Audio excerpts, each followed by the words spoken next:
Ngày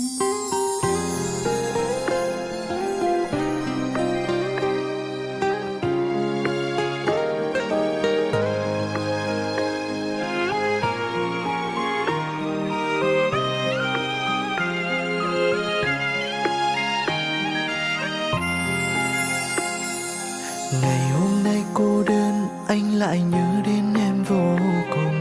Giờ đây em ra sao, không biết em sống như thế nào. Từ khi ta chia tay, em theo người về nơi phương ấy. Có khi nào em nhớ anh ở đây? Màn đêm vây quanh anh cần cái nắm tay thân chặt. Cần em sau lưng anh, ôm lấy anh giống như lúc đầu.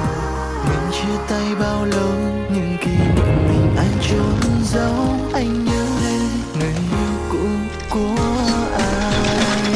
Người yêu anh không lý do, và rồi ra đi không đắn đo. Dẫu anh đã cố gắng mang cho em bao niềm vui. Từng tình yêu đậm sâu, nào ngờ đâu lại như nước mắt.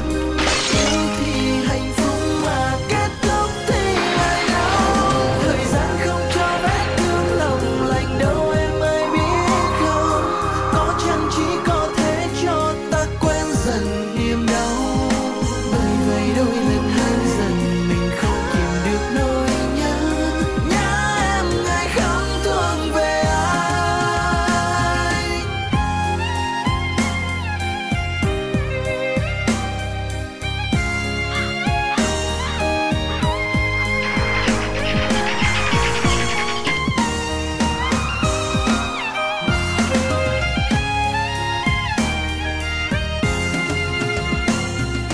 Ngày hôm nay cô đơn, anh lại nhớ đến em vô cùng.